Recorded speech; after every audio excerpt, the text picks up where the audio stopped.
All right, hey everyone. Welcome to the second trading Bitcoin stream of the day. And I am back, but I am not back by myself. Let's welcome Joe Saz back to the show on his porch, smoking a cigar. What is that? 15-year age? Which one you got? 12? This is the 21. 21. Those were awesome, man. So I tried that one when we were over at Fork Fest, and they're great. Joe's got some serious cigars, guys. If you ever hang out with Joe, you'll find out. So how you been, man? How's life? Really good. Been been pretty occupied with this tournament. It's been, back to the grind, back to the old school trading mode, just eat, sleep and grind. So I kind of feel good, it kind of woke up that old sense of trader in me. I got comfortable on those long swings for a while. I'm back in the grind, hitting every top and bottom I can. So I'm feeling pretty good.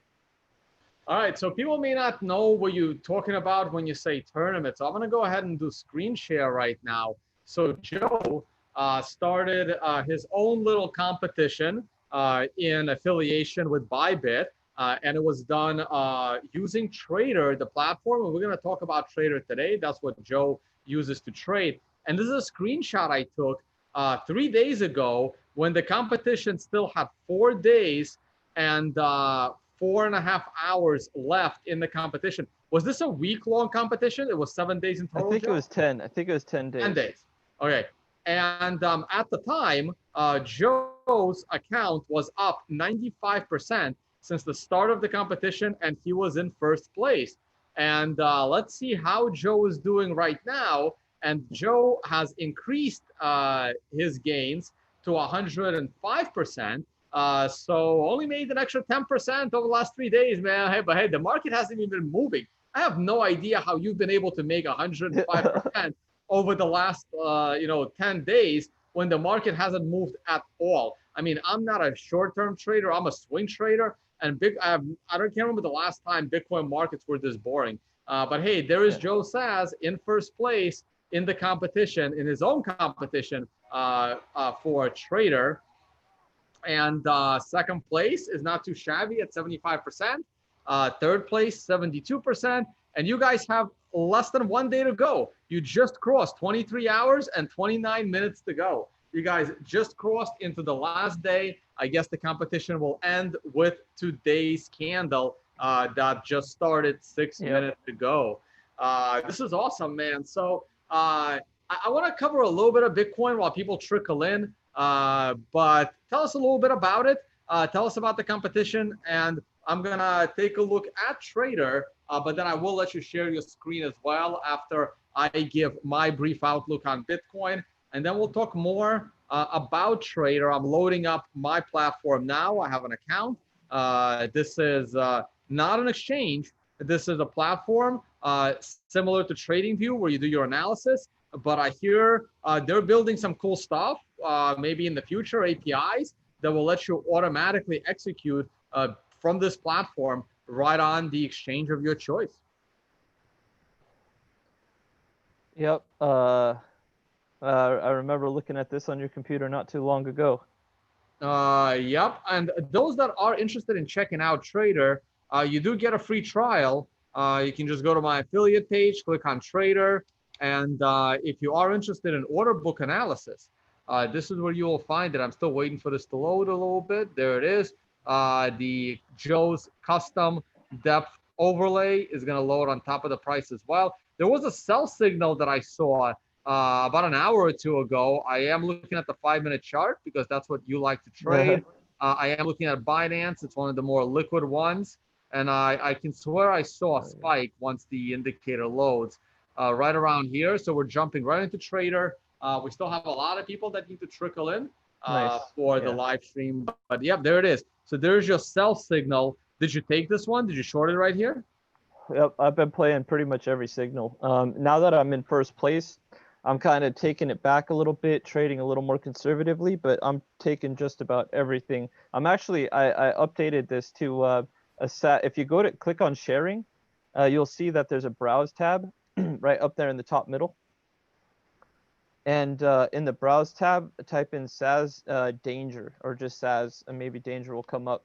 I made an updated chart that is a little more, way more aggressive, but man, So it's that's been danger. really, yeah, that's the one. It's been really, really good time to trade that. Oh, it's Um, coming in at the bottom here, not over the price. oh yeah, you'll see. I actually made some adjustments, so you can actually see the traditional volume at the bottom, how it would represent on a chart next to the volume by side. So you can physically see the volume candle and how much within it was a good No, no. green. Oh wait, Joe. I clicked on Yeah, Joe this is it. Danger. This is it. This is looking good. This is perfect. Oh, so it's a whole. It's an overlay. It's a full. Yeah, this is a whole new setup. I created a Got whole it. different setup to Got it. compete because Got it. I needed a high risk setup. So if you look at that, that's been nailing some good action. As long as you don't enter with too much leverage on your first entry, even if you do, say you enter 10x, you give yourself Mhm. some breathing room to stagger in. It's been really effective for me lately. So SAS Danger is available for free right now. And it's working very well. You can see it's catching those tops very well. And I can tell you it's even catching some of those bottoms with a nice little flicker. So one thing we will add to this is a situation where you have like a candle, but it'll have like a blue dot on it or something if it flashed and it disappeared. I got it. So the platform itself is not free, guys. The platform uses a lot of important data, and oh, why is it resetting? What the hell happened? The platform itself is not free, but also Joe built some very unique custom indicators and layouts, and those aren't free as well. So you are welcome to build your own layouts based on that data. But if you do choose to use Joe's layouts, there will be a cost for that as well. Yeah, Uh, I did make Danger free, by the way, and SAS 1.0 is free. And there's a couple ones that I've made that I've published that are free. So you're oh, not so walking this in. one is free. Yeah, that's free. I actually decided, you know what, if people want to learn how to understand the nuances of the order book, because this requires a greater understanding. You can't just walk into this and take every signal. You have to know when to exit. You So, have to understand. so which one is more powerful signal, the red or the white? Oh, the white by far is a much better signal. Okay. Uh, the red is danger. Like, the reason I call it danger is because red's kind of like don't really want to deal with that. But in a high risk situation where you don't really have a choice, you have to make a decision. And the market being in the very trendy range that it is with, if you notice in the order book depth 0 to 10% band, we're talking around 15,000, that highlighted blue number, 15,000 orders on top and bottom of the book. So I almost feel like it is beneficial to take into account smaller ratios, so that you can make more trades in a trending market. All right. No, this looks good. And you got some sell signals coming in a few hours ago, basically. So if right now, why does it do that to me? Oh, it's kicking you. I'll Yeah, it kicked me yeah. out. Look, to be honest, it's got to be me. I like I said, I'm waiting for my new computer to be available for sale. I have way too many tabs open, and because I'm always trying to do work, but I never have time to do that work, so the tabs stay open. So this is another reason why I'm just it's hard to get shit done. But the moment my new computer is available for sale, clearly this $2,300 computer couldn't handle more than a year's worth of abuse the way I use it. So it's time to upgrade. My next computer, I'm looking at a $4,500 price tag for a laptop. Yeah, that's a beautiful And computer. hopefully it will solve my problems, but we'll find out. Um, but yeah, so here we are. I'm going to leave it this way. And you did get some sell signals here and here. You shorted, Yeah. I'm taking. In fact, yeah, I'm short right now. and you're still in this short. Yeah. Okay. Cool. All right. So before we go over to Joe, let me and have him do a screen share. I'm gonna walk through just my views of the market. I'm actually gonna start with the S&P 500 only because today was such a crazy day in the market. Look at this ridiculous Doji candle. Once again, I do not like this candle. I do not like this market structure. I just can't explain it. I saw a headline today how bankrupt J.C. Penney is closing like God knows how many stores, and it fired thousands of employees. And the company already filed for bankruptcy, and the stock goes up like 20% today. or the other day. Like, this is how insane the markets have been. I can't explain it. I am not long in the stock market right now. This star indicates that I should be going long in the market right now, but because I am not a bot, if this strategy was inside a bot, I would probably be long. But because I am not in a bot, I am not long nor short. I want to see what tomorrow brings. I'm not rushing into this nonsense. I thought the market topped on Monday, and today I don't really know what is going on. Gold, just taking a peek at gold. I want to see if gold is to me, gold looks like it's ready to break out. I would be a lot more comfortable long gold than long S&P. And now just a quick peek at Bitcoin daily. Bitcoin dropped today. This is the weekly chart, and it's not looking all that great. Here is the daily chart. I was just looking back at something. Here's our daily chart. I drew the symmetric triangle on the daily chart. As you can see, we are crossing here. I'm not sure why I have a yellow star here. The candle just started. We already flipped trend to bearish, but this thing is very, very buggy. And wow, 2 in a row. That's weird. Oh, that's because I know why. Because one of these is wrong, but I don't know which one. Because I updated the code. Updating, yeah, there we go. Update code every day as we fix bugs in the code. That's why no one has this code yet. We're still working on it. So the stop and reverse points are pointing to more lows. The moving average is bearish because the price is below it. We're in the symmetric triangle. We had a bearish day today with a bullish day in the stock market. One of the first days that I've seen that isn't fully correlated on direction, which is very interesting. The MRI indicator is showing me a bearish trend in the making.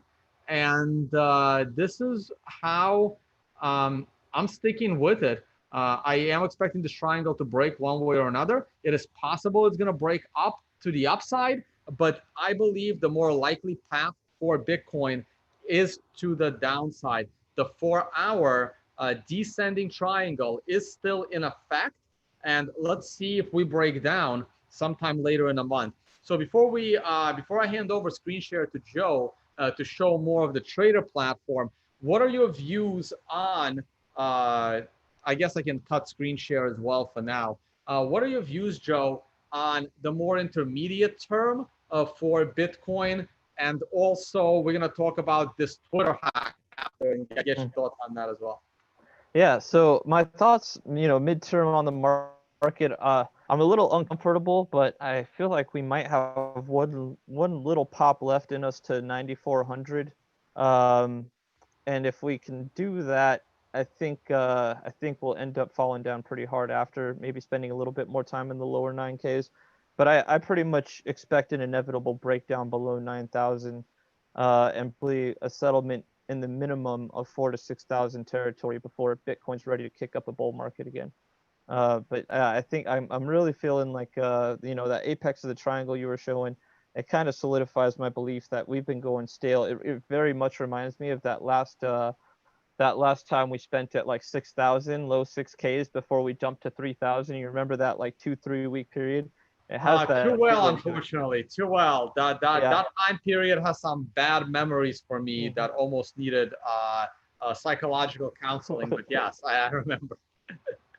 That's kind of how I feel the markets right now. It's like it's just really making these tiny moves. It's not in Bitcoin's nature to be calm. And I would expect Bitcoin to make its decision. I have a biased bearish. I'm biased bearish, so I believe that move is going to be a break of 9K. I don't believe price discovery is ready for a greater than $9,000 Bitcoin to hold, greater than 10,000 Bitcoin to hold. So I believe our next most likely step is probably the 4,000 to 6,000 range.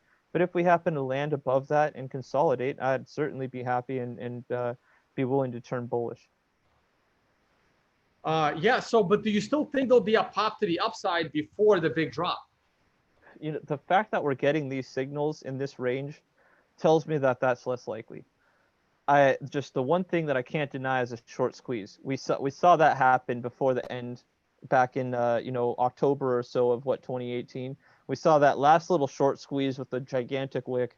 I just don't want to leave anything like that out. I'm not going to over leverage myself. I just want we are getting signals down here, and it's going to take a lot of money to push the market up that hard. So I think we're really losing that chance. That grind the other day from 8,009 whatever to 9,400, very gradual, very exhausting for the bulls, and I believe we were already exhausted.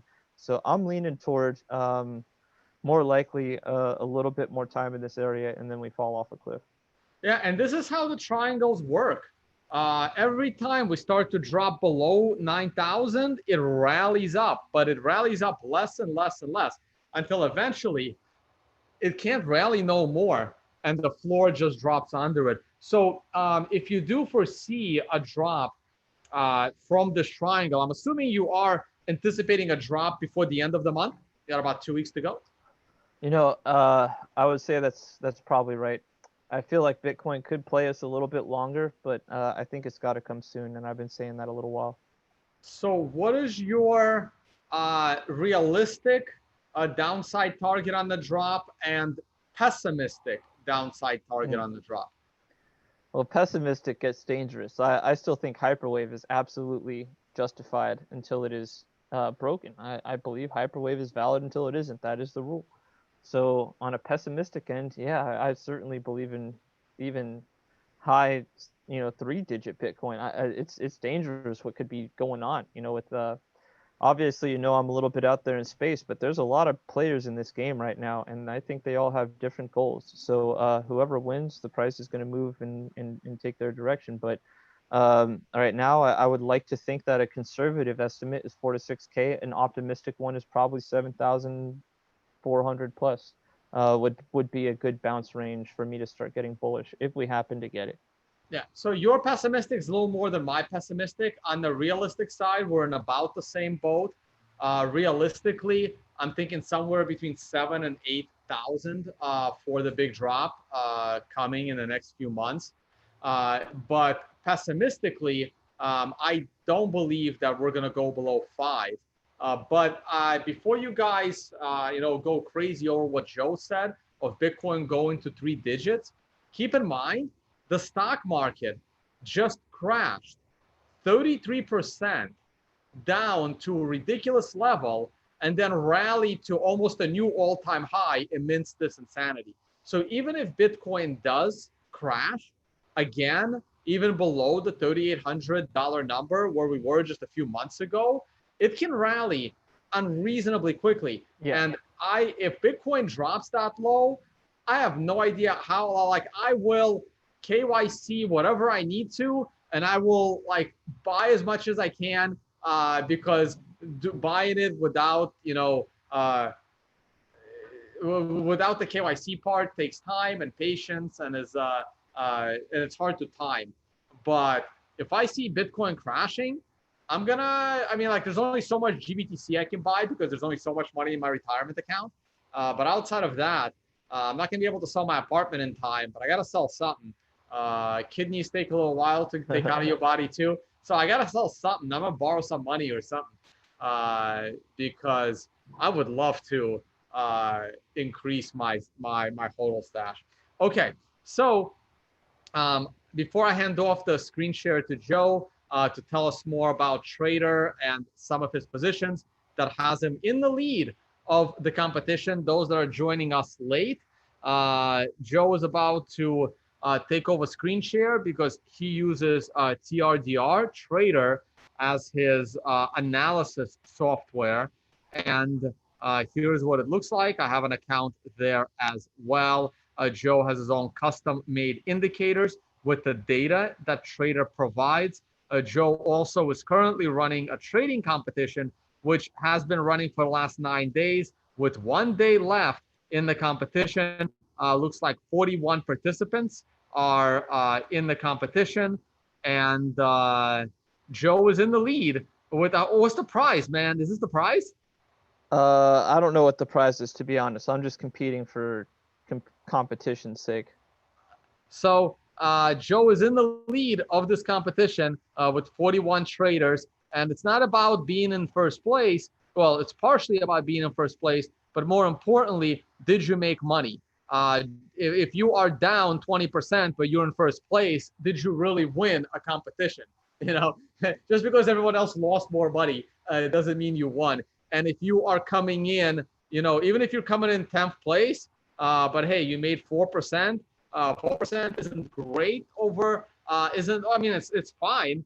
4% over a 10-day period is basically, it may not look great compared to the other leaderboard, but if you can make 4% on a random 10-day stretch, that's pretty damn good, even for a professional hedge fund. So don't knock yourself. Any 10-day stretch with a positive return is a good stretch. All right. I'm handing it off to you, Joe. Take over screen share. I think I have to allow you to screen share, so give me a second. Okay. And you are set. Show us a couple of trades. Oh, I didn't even ask you about the whole Twitter hack thing. So do you think this is good or bad for Bitcoin? I mean, that's the only thing we really care about, right? Like, who cares if their accounts are actually hacked? I think it's good that Bitcoiners don't trust Bitcoin giveaways or whatever, Bitcoin donation pools or whatever. I'm glad to know that there, at the time I saw this, only about 5 point something Bitcoin made its way to those addresses. So I'm kind of happy to know that we don't have too many, you know, just this isn't 100 Bitcoin in a wallet, or, you know, whatever. It isn't 200 or 1,000. So I'm happy to know that Bitcoiners don't trust something like this, and that's how Bitcoiners should be. They shouldn't trust some garbage, you know, Bill Gates, Elon Musk bullshit giveaway, including Justin Sun and all the 10 other people on the list now and whatever news accounts. But I think is it good or bad for Bitcoin? I think it's good. It kind of shows that we're still an island, and a strong island. But I would say it's not the, you know, if it had the TikTok effect, then I would assume that number would be up quite a bit. So I don't think it's brought any mass adoption or will bring any mass adoption or eyes at Bitcoin, toward Bitcoin. Oh, also, Joe, speaking of scam giveaways, apparently, you know those YouTube scam giveaways? Oh, yeah. So apparently, they are able to buy ad space in front of videos, and people are telling me that those are the ads playing in front of my videos before my videos start. The scammy giveaway ads put there by YouTube come up. Yeah, I've actually noticed that myself. I think that's probably one of the most interesting things. I'd be more curious to know about how much Bitcoin those have accumulated, but I've Oh, seen but it. it's I think it's the same ones. It's the same people. Okay. Oh, They've made well. a fair number of Bitcoin, but also I don't trust those numbers. Like when those accounts say, you know, a lot of Bitcoin is in there. I bet you a lot of those scammers are sending in their own Bitcoin as well to make it look like. I mean, this is what scammy ICOs did. It's like if no one is buying the ICO token, that no one is gonna buy into it. But you buy it yourself. So you start feeding in a lot of money, and you tell your friends, "Hey, you know, send in a bunch of Bitcoin into this into my ICO. When I'm launching the ICO, I will give you your Bitcoin back, but you're going to generate demand because wow, all these people are paying Bitcoin to buy this shitcoin. That means I need to do the same." This is how these scammers operate. So I wouldn't be surprised if the majority of that Bitcoin is actually from the scammers themselves. But yeah, I personally know people that have gotten scammed by these, and it's people are like, dude, you've been in Bitcoin for 2 years. How can you, like, how did you get caught on this shit? But hey, people are still getting caught. It happens. I think it's interesting. I don't know if it's going to be the best thing for Bitcoin, but it feels a lot like bull run type activity. I think it's very interesting. I mean, I can't deny that, right? I mean, these wouldn't be running, you know, if Bitcoin was seen as a future value of zero, you know. So it's definitely good in a long-term picture. I just don't know if it means that we're in a bull market just yet. But there's a little FOMO in the back of my head that says, you know, altcoins are pumping, TikTokers are doing their stupid shit with Dogecoin. You know, who knows what's next? Maybe a Bitcoin bull run. Yeah. But by the way, guys, to the viewers, and I think we have about like 500 people watching. I don't pay $10 a month for Netflix because I just don't watch that much TV. But I pay $10 a month for YouTube Premium.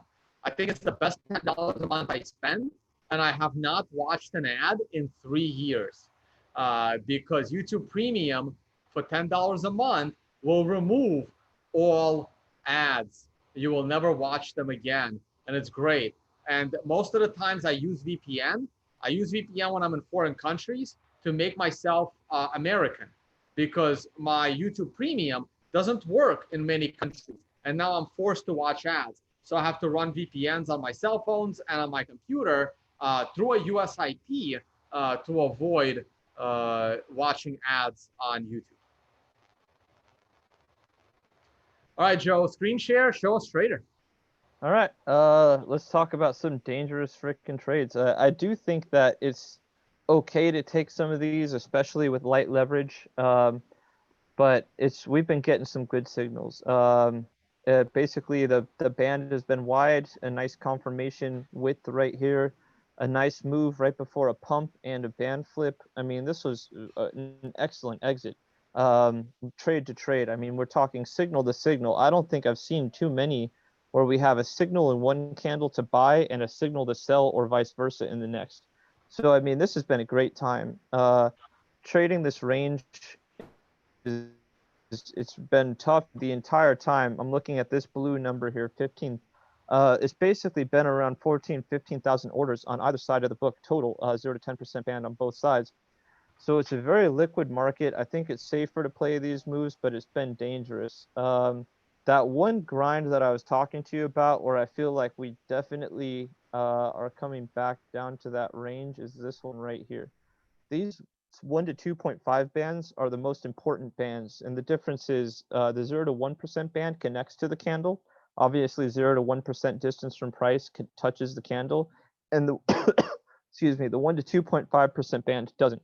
Now, these are, by my standards, probe signals, but I still think price has to come below 9,100 approximately and resolve this whole situation. I believe we're going to break down because I think that this is proof that the bulls had to exhaust themselves to get up to 93 and even a final impulse to 9,400 with strong signals up there.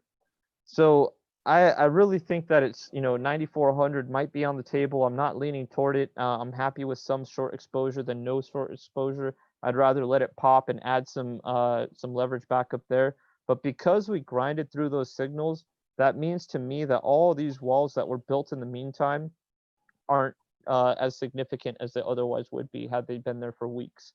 So I think that these walls are probably 50% spoof, 50% actual buyers, and I think they're probably going to get pulled at key times, and they're really only stacked every $50. It's not a very impressive run back down. I mean, 200 Bitcoin pockets, 300 at 9,000 and 9,050. So I'm not very convinced that this run was going to last long anyways, but I'm still going to be trading every signal, at least until the competition is over, and then I'll consider how I plan to trade these in the future. All right, thanks, Joe. I do have questions, but like I have to answer like a couple. I'm gonna go back off topic, back to the YouTube thing for a minute. So there's two things I want to address. One, Bitcoin motorist is an admin on the channel, says YouTube should be sued for that. YouTube is being sued for it. Ironically, it's being sued by Ripple. So yes, I don't know who to root for in this one. YouTube is being sued for the scabby ads, but they're being sued by Ripple, right? So it's like shit. And the other thing is, when I was talking about paying YouTube $10 to remove ads, so you don't see them, somebody commented, Brave does that for free. No, the Brave doesn't do it for free. There's no such thing as free. Brave doesn't give you no ad browsing for free. It's not free. You are the sucker when you use Brave, because Brave printed their own money in the form of the BAT, the Brave or the attention token, Basic or whatever the hell they're called. Yeah. So no, it's not free. You are a bag holder of an unlicensed, unregistered security of the Brave Corporation. Now you can believe in that, and that's fine. I refuse to be a sucker for Brave, which is why I don't use it. And I believe that they cheated to build their browser by inventing, well, by printing their own money. Okay, so Yo, let me say something real quick. yeah, go ahead. I think it's fine that Ripple's doing this because it's not Ripple that's making the lawsuit. It's the dumbass bag holders that they're selling into at the end of or at the beginning of every month. So I'm actually perfectly okay with their money feeding this lawsuit. Okay, no, I mean that's Yeah. fine, but I just hate giving Ripple any credibility whatsoever. Yeah. So I'm not exactly like I wish someone more credible was suing YouTube for it than Ripple. All right, anything else you want to show us from Trader? Maybe go through some other time frames. Yeah. Anything else interesting? Want to break down the order book? Pull it back up again, and maybe I'll ask some more specific questions because I'm looking at that order book. Looks like a giant sell wall at 9,300. It's going to be very difficult to get through that. A lot less buying pressure, but on a shorter term level, it looks like we're not ready to break down below 9,100 tonight. Might have to take a couple of days. Yeah, I'll get to that in just a sec because I think I want to see if we broke it. I remember it was very similar to this, triple digit wall, and then a pretty thick wall. So there's a lot of insulation on the way to 9,300. I mean, it's filled right back up. And again, let's assume 50% of it is people that are willing to pull their orders. That's still a lot of Bitcoin considering prices moved just recently. But one of the things that I really want to note is I'm paying attention to this number right here on the third number on the right from the left. So that's the total amount of the difference between the bids and asks. And this is just something that I think is really interesting and important. From the breakdown, every single green candle that we've had has actually been a seller dominant candle, including even a 15.61% move to the upside, 363,000 buys, 378,000 sells, 15,000 Bitcoin sell difference. So there was still more Bitcoin sold in this candle than not. And this leads me to think that this has been a distribution. People are looking to dump their bags. That's just why, from a macro sense, a big reason why I believe that Bitcoin, even this green candle here, is still a negative, a seller dominant candle. This is why I don't think Bitcoin's ready for a breakout. I think we have way too many bulls that are willing to stack the book and sellers that are loving every second of it. And this tells me sellers are in control of the market. They're capping the price where they choose. They're letting the liquidity sweep back up, and we see that happen over and over on the smaller time scales. But yeah, let's take a look at that 9,300 area. I want to see. I do. Okay, so we did break it for a small period of time. And afterwards, go back to that prior chart because I This is have the questions on 13th. that. This is the 13th. So this is since like yesterday. Like yesterday is the 14th. Yeah, it didn't break it yesterday. So this wall, in my eyes, is justified. But yeah, back up here where you were saying. If you go to the prior chart that you had on, Cool, weekly, sure. yeah, because there were definitely colors there that I'm not familiar with. So, what do we got on that orange and yellow? Yeah. Oh, What is okay. going on there? Purple. So What's going on there?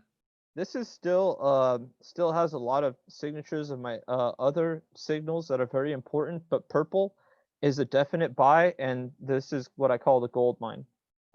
This means buy, buy, buy.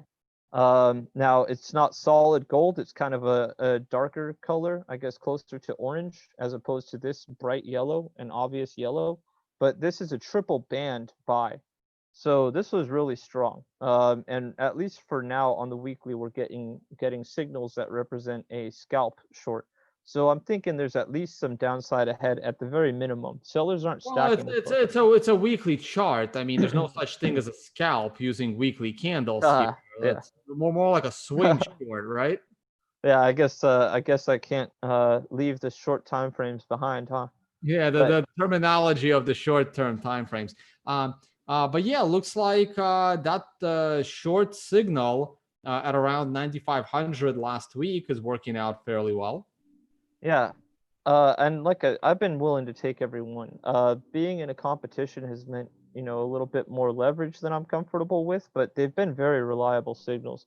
And I think it just depends on how many orders there are in the book. We're talking 14,000 orders from 0 to 10% distance buy and sell side. I mean, down here, we're talking 8,000.9 thousand orders between 0 and 10 on buy and sell side.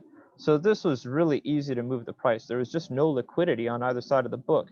Now the signals matter, need to be more sensitive because there is that liquidity. And I think that it's going to be a very expensive move one way or another. We're at the point where we're going to have to break through thousands of Bitcoin to the upside, equaling millions and millions, tens of millions, and hundreds of millions of dollars across the board, multiple exchanges for this to happen. And obviously the same on the downside. But the fact that we have numerous green candles, one after another, even this one here, another 10.9% move to the upside, a seller dominant candle, seller dominant candle, seller dominant candle, and of course the reds all appear to be seller dominant as well. Yes, they are. So I think this is a distribution, and I think the most likely course of action is a violent breakdown. All right, let's take a look at the daily chart. Sure. And keep in mind, I spend a lot more time on small time frames. Oh, I'm fully but aware, I haven't but looked at this. I'm a big fan of the daily time frame, and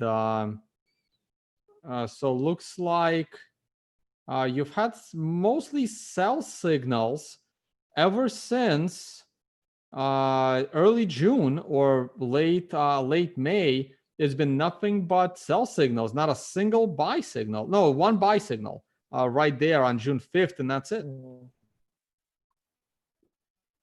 Yeah, it looks like I switched to Wi-Fi.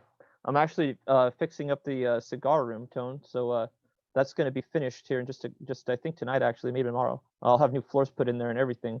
But yeah, back to the daily here. Nope, this is the weekly. Let me get back to the daily. There was that one little move to the upside, and keep in mind that was a 0 to 1% band. This is probably the biggest, most significant one. I mean, this is a strong push into some heavy resistance, or support, I should say. I'm bearish, so obviously I call this resistance, but this is in fact support. 0 to 1% band control, 1 to 2.5 band control, and 2.5 to 5% band control. Yes, you're absolutely right. We're getting a lot of signals, even 2.5% purple, which is more powerful than blue, the way I've set it up. And lately, it's just been a really trending market with a couple of 0 to 1% band signals. So I think it's interesting that the market's consolidating here, but I think it has to rip one way or another here pretty soon. You kind of said you think it's about a 2-week time span on that. Yeah, I think we have to move somewhere before the end of the month.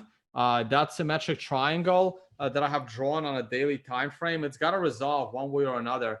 If I had to, if I'm forced to choose a direction, I'm gonna say we're gonna go down instead of going up.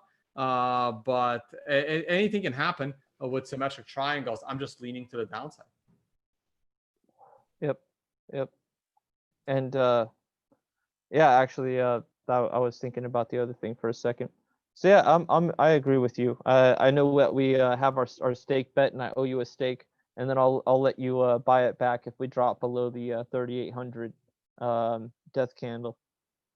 Yeah, so I won my bet against Joe. Man, I've won almost every single bet of every single public bet I've ever done. I pretty much won them all.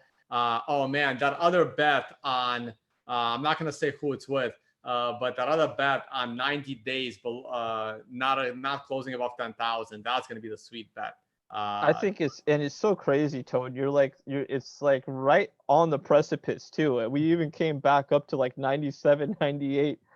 Oh man, that's a funny one, man. I've lost I lost 7 days so far, and we're almost in freaking August, man. So all I gotta do is make it to October, and I'm set.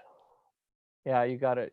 I think you got the cat in the bag, man. I think you got it. No, I'm not counting these yet, man. Still 5 months to go. All right, so hey guys, we do have some decent viewers right now. Any questions for myself or Joe? Go for it. Floor is yours. And there's a little bit of a delay between me saying it and questions showing up. I don't know who's doing questions for me today. Hey, motorist, if you're there, feel free to copy and paste some of those questions into our Telegram chat. Joe, you have anything to say? Floor is yours too. Sure. Just it's been I feel like it's been tough to trade. And I think that everyone should listen to what Tone said, what you said earlier, is that this is a really, really trending market. It's so hard to pick a side. And I really think it has come down to that, bullish or bearish. Um, but yeah, it's been a very difficult market to trade. So I just wanted to agree with you on that. And I see that you're using something new there. That's the first time actually that I've seen it. So that was pretty cool. Oh, you mean like my indicator? Mm-hmm. Yeah, so so I'm going to be replacing. So what you're used to is that TI sequential, which is slowly being replaced as I continue to optimize this right here. At the moment, it has a name, momentum reversal indicator or Mm. index, whatever you like, MRI. Still, still debating the name. Already bought some domains. I think it's great. I think it's perfect. This is going to be the future. It is simplified. Now, these arrows pretty much represent the same tops as the TI sequential did, but now they're going to be more consecutive. So what happens is if I drop the TI, because when I'm testing it, I still need the TI in the background. So this is two in a row, basically. This is a double sell right here. It doesn't mean that you have to sell twice as much. It just means that the probability of this reversing the market is higher now that this one did not reverse the market. Oh, you're on small time scales too. Yeah, I look at the S&P on a 10-minute time scale. The S&P on a 10-minute time scale tends to react really well, and it's been doing really good sell and buy signals on 10-minute futures charts. And I'm still playing around with these stars, Joe. The stars are supposed to represent change in trend and momentum. So this green star indicates that the trend is up, and the red arrow indicates that this trend is potentially ending. So this green star says that, hey, the trend is changing to the upside, and this says the trend might be ending, and this says, hey, you know what? I was wrong. The trend didn't really end. We have a new bullish trend. This indicates a bearish trend, which is the same as this arrow. And this indicates a new bullish trend. They're not always going to be correct. Obviously, right here, there was no bullish trend, went into a bearish trend. There was no bearish trend, went into a bullish trend, which immediately pulled back. We're still working on optimizing these trend ideas.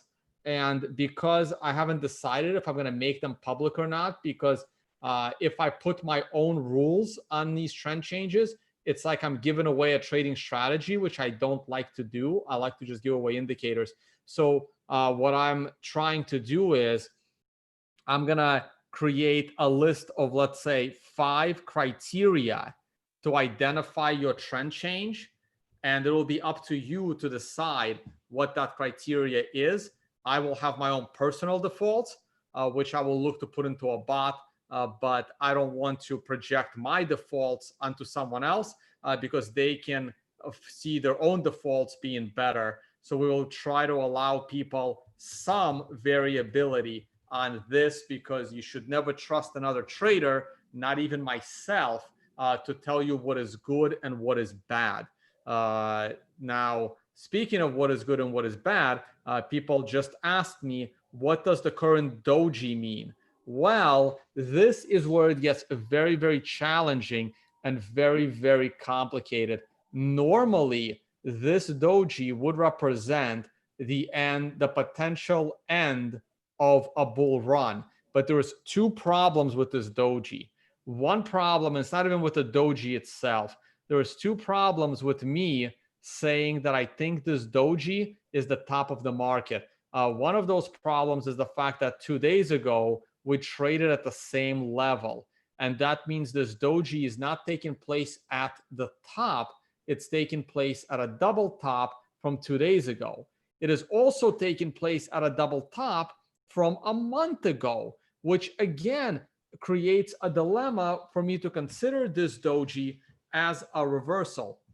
There's also this yellow star here, which is really a green star, but unfortunately, due to trading view limitations, this yellow star cannot turn green until we have a single tick of the next candle. But at exactly 9:30 and 1 second in the morning, this yellow star is going to turn green, telling me that this end to the trend has been ignored, and we're now should be going higher. Now, I don't really like this signal. Now, I didn't like this one either, but hey, this one worked out for a nice bullish trade. So I'm sure there's been many times, Joe, when in your signals of the order book, you're looking at the bigger picture and you're like, there's no way the signal is going to work. But you programmed that signal for a reason.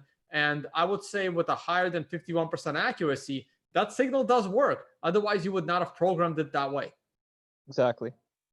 I have a stop loss. I trade with one now. I used to really hate stop losses, but the truth is, you set something up, you got to play by your own rules. Yeah. And speaking of stop losses, those that are interested, by the way, if you want to sign up a trader for a free trial and check it out, see if it's the right, data provider for you, please use the affiliate page and the trader link. You get like a 7-day free trial or something like that. Yep. So check it out. It doesn't cost you anything. And for those that want to learn more about stop losses, I'm going to the on-demand videos. Don't go there if you want to learn about stop losses, but you could later because I have a live workshop coming up on July 25th. Risk, leverage, money, and position management. It's going to be a lot of stop losses, a lot of risk management. And basically, this is where you learn how to be a trader after you have learned some technical analysis. All right, we got a bunch of questions coming in. That might even be a good money management and position management. That might even be good for all levels. I think money management is huge. It is good for all levels. This becomes a mandatory. So what I'm gonna do is, so my plan now that I really gotta wait, I'm in workshops. If I go to on-demand videos, I just retaught Intro to Trading. This is an on-demand video of a 3.5-hour introduction to technical analysis. I just did a 6.5-hour version of this. So I got to replace the video on this tutorial. And then these two videos are going to go away and they're going to be replaced by the workshop that I do. It will also be 6+ hours and that will take place a week from Saturday, and they will be replaced by one. And if you buy them together, you get a big discount. So this one will be 0.05. This one will be 0.05. These two together will be 0.05. So I'm lowering my prices. I already lowered the options course by 20%. And if you buy them together, it's going to be 0.075 instead of 0.1. So I'm trying to make sure that as many people watch these entries, exits, and position management and risk management, as many people as possible, because it's just too important. Okay, we got questions. I already talked about the Doji and why it's a problem. I saw a big one on the 200 MA too, by the way. You saw what? I'm sorry? The question about your thoughts on the 200 DMA, day simple moving average. So I don't see that one in my Telegram chat. So Bernoulli, who's posting questions in there, see if you can find that and maybe throw it in there. The other thing I was going to mention, if I go back as far as dojis go, there is this learn trading section. It's right there. So if you click on that, and I have these cheat sheets, which are really cool, by the way. I love these things. And you can see the doji candle right there. We have a potential of having a doji on an island. If we crash big tomorrow and open to the downside. You should also read more about the doji candle. There are links here somewhere right there, Doji. I will add more links as I continue to update this section. Okay, let's get back to questions. I'm going to open up my daily Bitcoin chart and let's get back to the questions. Can you look at the growth log curve? No, because I don't know what the growth log curve is. So I'm not going to start Googling as to what that is right now. Oh, there it is. There's the 200-week MA. Any thoughts on the 200 MA on Bitcoin dominance, finding support or respecting resistance? I never even considered putting an MA on Bitcoin dominance. Here's Bitcoin dominance. Also, we do have the indicator on it, and I never thought about doing that, but it like reverses on nines quite often, but there won't be nines going forward. I need to add my new MRI indicator because there won't be any nines in it. If I put an MA on this, I have no idea what that's going to look like. So here we go. That's my, but that's a weekly chart. Yeah, it's a def cross, I guess. And it doesn't look like it's supporting it. Like it's not really doing anything. I don't think it really matters that much, so I don't really care. Okay, next. Why in times of low frequency buying does Bitcoin sometimes rise? It confuses me.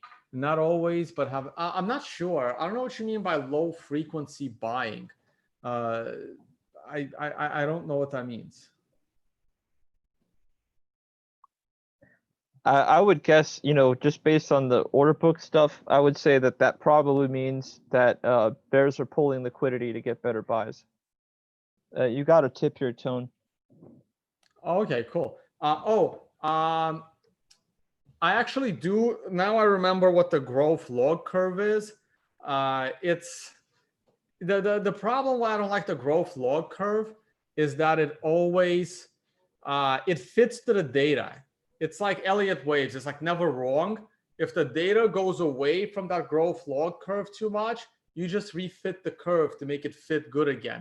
It's one of those indicators that it's always perfect. And there's no such thing as a perfect indicator. Same thing with the stock to flow model. It's one of those things that's always perfect, but you can't actually use it to activate any trades. All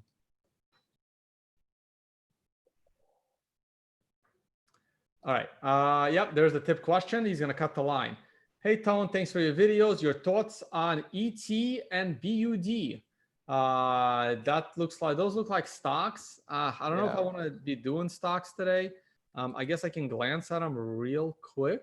Do you have a general market thought on just like QE and stuff like that? I mean, it's just been crazy. The market. I am starting to question my abilities as a trader with what the stock market has been doing lately. Tesla been popping. It's been acting like Bitcoin. It's crazy. Yeah, Tesla's another one. All right, so let me look at BUD. Is that Budweiser? That was the first thing that came to my mind, to be honest. Yep. Someone's saying all-time lows. No. Wow, look at that. Beautiful top. We're on a weekly scale. This is a weekly scale. Let's flip the indicators here. I'm assuming that's my latest MRI. It's been being updated all the time. So we're looking at the weekly first. This looks like a trend change again to a bullish trend. We'll turn green tomorrow once we flip. Nice red arrows right there. More red there, buy there. Bullish trend change that clearly did not materialize. Nice little losing trade, but boom, into a beautiful winning short trade. Let's go to the daily chart. Oh, beautiful top right there. See, this new indicator is like really clean. I like it because it's really clean, really stands out. Oh, here's a triple. See, this is what we're doing now. 1, 2, 3, triple buy in a row, and we just missed it. So once it doesn't work out, the trend changes quickly, right? So even if you bought here, boom, stop loss, and you can take the short, and boom, you took your profit, or you tried to go long, you failed, boom, flip to a short. It worked out nicely. Here's another buying opportunity right here, and that worked out fairly well, and it's doing okay. The next time we had a sell was here, and now it looks bullish to me. But again, I'm questioning everything in the market right now. If I had an automated bot that was going long right now, I would have to trust the bot, but I don't have that. So maybe I shouldn't be trusting my gut, but I'm skeptical of the markets right here. And what was the other one? E something? ET. ET. Energy transfer. Never heard of it. Daily chart, it's not looking great. Not looking great. Big red candle here. Nice top call there. I'm not exactly a big fan of the A's. The A is the extension trend. There's an A, a B, and a C. I prefer the B and the C, but the A did call the top this time. And that's a buying opportunity that did not materialize. Came off a Doji too. It was looking good, and then boom, you got crushed. So no comment really. We're kind of in the middle of nowhere at the moment. No comment. Okay. Do you have volume? Just curious. What's up? Do you want to just throw some volume? I'm curious to see what that big old red candle looks like. Sure. So there is a tone Vays volume. Oh, yeah? Yeah, because I didn't like the other volume. So here is the trading views embedded volume. Unfortunately, so I have my own volume, tone Vays volume. And the size of the bar is the same. I can't do it as an overlay like TradingView does, unfortunately, with their embedded. But here's my volume. So, I mean, the relative size of these bars is the same as TradingView, but the difference is the color of the bars. So you can see right here, my bars can be yellow, which means there is an indecision as to who won, buyers or sellers. And you will also see instances like this. See, here's why tone Vays volume is, I feel, superior. I hate having this blue line. We need to just uncheck show MA. Yeah. We're actually gonna remove it by default. I don't know who the hell uses that. So right here, you see how there is a big green volume spike? And if you didn't know any better, you would assume this is bullish because the volume spike is green, but the tone Vays volume painted this giant volume spike red, and it nicely identified, a potential top. False hammer. Yeah, right. That's good. Right. That's actually, that was a good one. That's perfect. I love reversal hammers with a good accurate volume tilt. It tells you exactly the story of that candle. Yep. That's that shooting star. That's that shooting star candle, and the volume tells me that this is definitely a bearish candle, not a bullish candle, based on my formulas for that set volume. And here's the opposite. Look at this hammer candle. Look at this one right here. And it's on a buy signal. And look, it's a red candle. Look at the red volume spike on TradingView's default volume. Now look at the tone Vays volume. It's green, telling you that this is a potential, telling you that it's bullish volume. And now here is the opposite situation. Here is a green volume spike according to TradingView, but the tone Vays volume paints it red, and the price goes down. So I had to build this because no one else freaking did.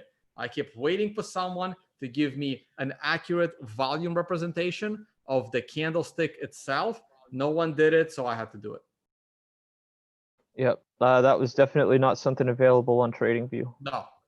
I'm going to release this for free. I'm just busy and a little lazy, but it is coming, and this will be available for free. Looking good. All right. This works for every stock? This works for every stock? Or any every Bitcoin. It just takes this volume, and then it analyzes what the candlestick based on my the code's not public. I provided rules to my developer as to what should make a yellow volume spike, what should make a green, and what should make a red. And then it analyzes the price data and of the candlestick, and then it assigns the proper color to the volume spike. So that's awesome that it moves across. Now, looking at that big red candle we just had, justified volume, that would make me feel like people are dumping. Yeah, people definitely dumped this, but the whole stock market's been rising over the last few days, and this is hanging in there. I am not bearish this stock at all. And once it breaks this area here, the $6 area, it could really tank. All right, we got some more questions. All right, let's see. Is it true that Bitcoin volatility is very low because institutions are buying all Bitcoin from miners?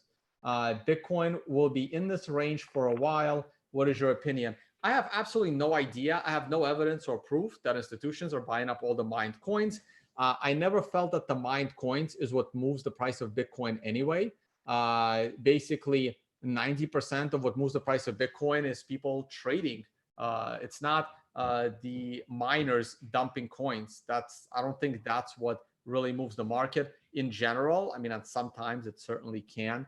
I don't know what's going on. I have no idea what Wall Street is doing. I don't have any insider information. So my view in the beginning of the year, when I wrote my original article on what will Bitcoin do the rest of the year, I said that we will consolidate. I said that we would crash to the vicinity of 5,000. I wrote this on the first week of January of this year. I said that we would crash to the vicinity of 5,000 before the halving. We would then rebound, but we would get stuck between $6,000-$7,000 area and 10,000. So I anticipated consolidation. Why are we consolidating? I have no idea. Okay, next. Can you tell us how you went about developing your own trading strategies? Joe, you want to take that one? I mean, they're literally like, you have to love it. You develop your own trading strategies when, you got to just get absorbed in the market, and you got to try, you got to do trial and error. It's just something, if you're going to be a trader, I can't really explain it to you. If you're going to be a successful trader, you will eventually have to develop your own strategy. I don't know how you can be a successful trader or even call yourself a trader without your own strategy. If you're going to be following other traders, you're not really a trader. You might as well just hand your money over to a hedge fund and hope that it's not Bernie's funds that runs a Ponzi scheme. So it's not something I can explain. It's something you have to discover within yourself to continue being a successful trader. You need your own strategy.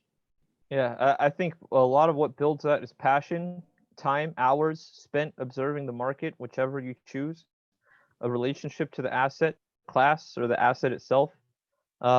It just takes hours and hours in observation, like Tone said, trial and error.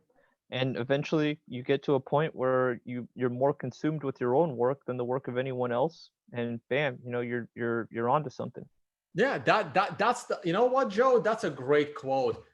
When you start to be consumed by your own work in trading than other people's work in trading, that's when you can really reach amazing success. And this is why I really love having you on the show, Joe, because you learn to trade basically by attending my workshop. So Joe came to my New York City workshop 2017 or 18?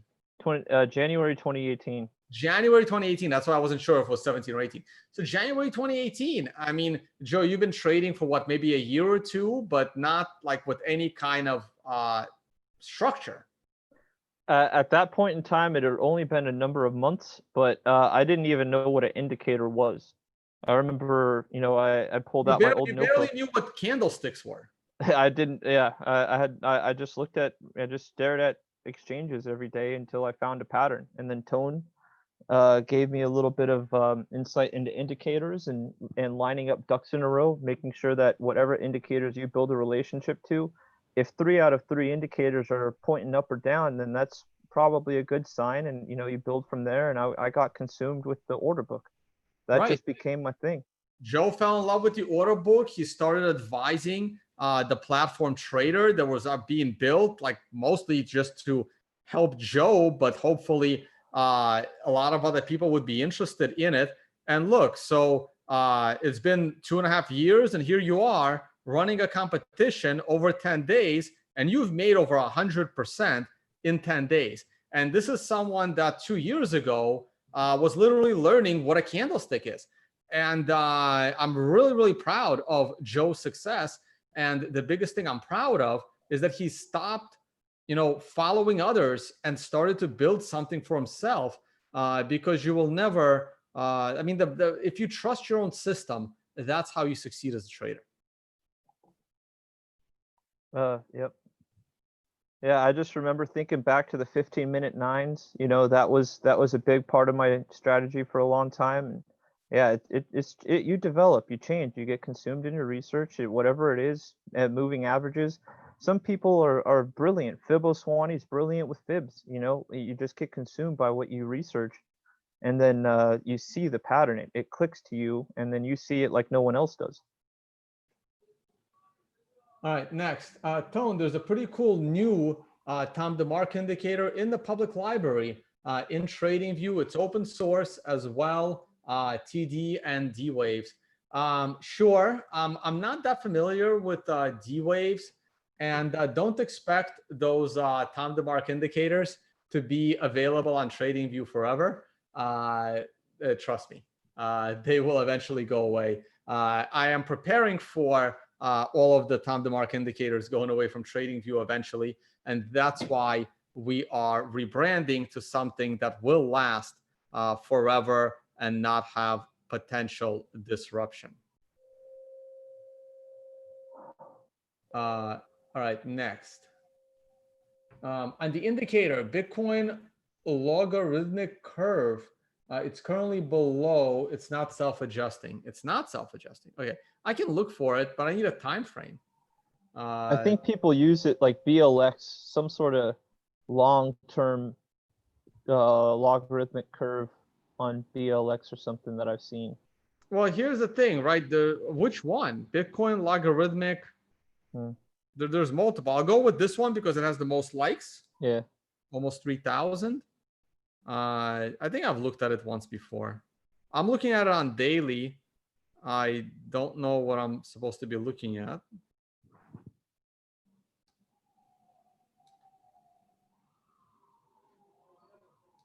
Well, what is it supposed to look like?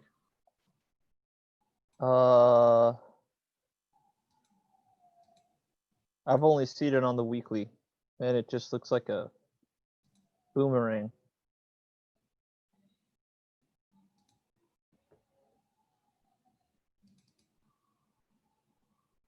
I don't see anything. I'm Oh, not yeah, sure. guys. Oh, I mean, when you ask me about something that I'm not like intimately familiar with, I gotta either learn it or learn it on live air. Yeah, well, I don't see anything. It looks like they were all white. There was something going up. Oh, there's something there. Maybe it's meant for a black screen. Oh, how funny. It's meant for a black background, and I have a white background. I can flip to a night background and see what it looks like for a second. I'm on a weekly chart. Go to bottom right and then hit the little gearbox. That one? Up, 2 up. Oh, that one? Yeah, and then click on settings. Bottom. Mm-hmm. And then you'll have an appearance column. I believe that's it. And then background black.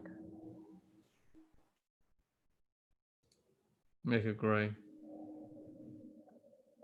There it is. So it was meant for nighttime theme. Guys, this is always adjusting. Like, this is what I'm telling you. Do you really think it fits that perfectly to the low and then to the high? This is adjusting every second of every day. It's adjusting with every new tick. It is adjusting. It is fitting the best curve. It's not there forever. Now, this point is not being referenced, so clearly it can't be that good. You fall out of this range. I don't like these things because they're always adjusting, always. That's why they always look so perfect, because in order for you to draw it, you adjust it. You're not going to see one of my arrows that existed before suddenly disappear because of new data coming in. This is why I'm not a fan of things that adjust. If I hit the back button, will my screen go back?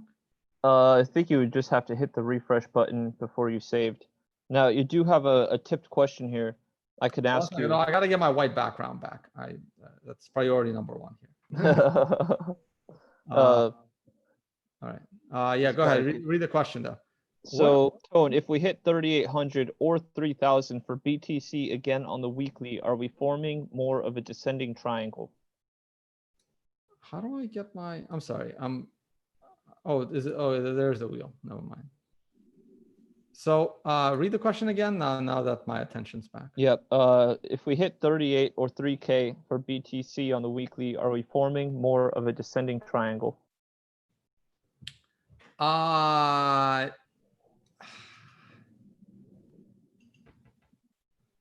I mean, yes, but we need to hit it more than once. We've only hit 38K once, so we have to hit it again, and then we have to bounce, and then we have to hit it again. Like, I need 3 points. I need 3 points to make a triangle. This should be the daily chart, and I should bring back my main stuff here. So here, if we look at the 4-hour descending triangle, I need 3 points. We have a starting point, we have a second point, we have a third point, we have a fourth point, we have a fifth point. That's 5. Here, I'm not sure if that's a point or not, but that is definitely a point, and that's a point, and that's a point, and this, and this, and this, and this is close, and that's close, and I'm expecting one more. So you need many, many points. If we come back to 3,800, it just means we have a double bottom. We have to come back there for the 3rd time and continuously making new lower highs to have that triangle. All right, next. Hey, Tone, do you think gold mines will be nationalized to essentially confiscate the newly produced gold if we do go into a depression or deflate too much like in 1929? No, I don't. Nationalizing gold mines is silly because gold mines aren't that profitable. They're just not that profitable. I mean, nationalizing them makes absolutely no sense. Governments, they don't need to mine for gold. You actually don't really need a lot of gold to be relevant. You don't need the natural resources. I mean, there's too many people falling in love with Karl Marx. But before Karl Marx, the dominant economic theory was Adam Smith, who wrote his book almost 100 years before, like 70 years before Marx did. That was back in the 1700s. Adam Smith's Invisible Hand. And he basically said the wealth of your nation is the productive capacity of its people, not its natural resources. I mean, Russia has the most natural resources. It's not the richest country in the world, okay? It's the productive capacity of your people. And while there are many Russians that are very, very smart, there are also many smart Russians that get the hell out of there and innovate and provide productive capacity for other nations. Okay, so the wealth of your nation is the productive capacity of its smartest people that are willing to be there, work, and innovate, and that's what's going to give your nation wealth. And when your nation has wealth, you can use that wealth to buy the gold from other nations that are mining this gold for you. Okay, so no, there's no need to nationalize gold. Some other countries can do it, like Russia can do it, China can do it if they haven't really already, and the US or any country that becomes the most productive country in the world. Japan was almost there in the 80s. They were very productive. They have almost no natural resources. So if your country is productive, like Singapore, for example, which has very good wealth, why do you need to mine gold? You can just buy gold from Russia and China if you want it, but you won't need it. And this is why we're not going to the gold standard. Next, show us more of the new trender indicator you have been working on. You know, I haven't worked on it that long, but Joe, check this out. Oh man, I've been like going crazy with indicators. Where are they here? Oh, it's the 4-hour chart. We can go to the daily chart. I think I have it there. So I have a couple here. One is trender and one is, oh man, I took them down. What the hell? Maybe they're here. I can always pull up a Bitcoin chart on here. Yeah, so I have trender and I have super trend. I actually like super trend better. Here's trender, but super trend was working better. So whatever stock this is, So this uses standard deviations. Trender uses standard deviations, I think. I gotta get my notes. And super trend uses, I think, average true range. But basically, let me drop MRI because the arrows are going to conflict. And let me drop the tone volume. Oh, let me drop both. So you might need to just exit on its own thing. Yeah. Or I think you can double click on the screen. Right. So here's a, man, this is like proprietary to Bloomberg, but hey, who cares, right? So we rebuilt it. And this shows you a trend in 3 levels.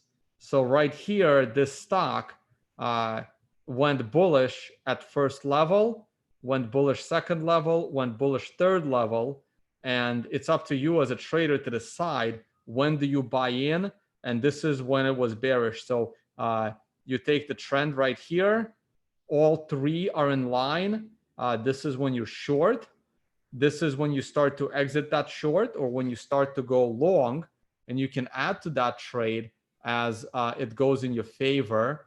You got a little bit of a hiccup here, but then a few days later, you are back to a bullish trend, and then boom, triple. All 3 get broken right here on June 11th, and you should still be short in this trade. So that is Trender.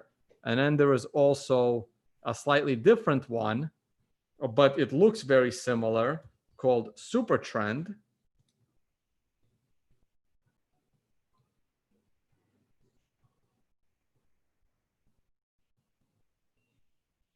Wait, what happened? I should be in my scripts. Super Trend, there you are. Oh, what the hell? Oh shit, it's putting MRI in there. Crap, I think I wrote over the code. Damn it. I gotta update. I screwed that up. I'll need to fix that. So I'll need to, I can't show Super Trend, guys, because I wrote over the code of Super Trend with the MRI code. That was my bad. So next time, I'll need to update that code. Yeah, so a lot of these indicators, I'm going to make them all public and free. Lots of questions about the Twitter hack. I wonder how Twitter stock's going to do tomorrow. Probably not very good. What's your opinion on Bitcoin mining stocks like HUT and I don't know what the hell that is. Look, I think the only good investment in the crypto space is Bitcoin. That's it. That's the only thing I think is a good investment. What do you think about? It's dangerous enough as it is, dealing with the decentralized, whale controlled, possibly asset. And now you're talking about pre-mined alts. I don't touch them. What do you think about the hash ribbon? I think that's Willy Woo's thing. By the way, Willy Woo is coming on the show tomorrow. At this time tomorrow, we will be on with Willy Woo and Chris Slaughter from LVL. So we're going to talk about LVL. I tweeted out about LVL this morning. If you are curious what LVL is all about, again, just go to the affiliate page. I have a link. Oh, I got to update. Shit. I got to update the backhand link. Totally forgot about that. I'm doing that the first thing. So don't click on this yet. Wait for me to end the show. I got to update. I still have the old affiliate link in here, not the new one. It'll give you a $10 discount, and it's unlimited trading for $9 a month and banking services. I think it's open to about half the US states, and they're adding a lot more states. What about Canaan? I don't know. We'll take a look at Canaan tomorrow. I take a look at it once every few days. Can you ask Tone about the update about the end of year target probabilities? Also, obviously, want to get Joe's and Willie's take. I mean, whatever the last time I wrote probabilities, I think they're still the same. I'll take a look at Canaan later this week, guys. I don't feel like doing it now. Stock to flow, again, I don't really care about stock to flow on a short-term level. On a long-term level, I love it. But I don't see how stock to flow helps you as an intermediate or a short-term trader.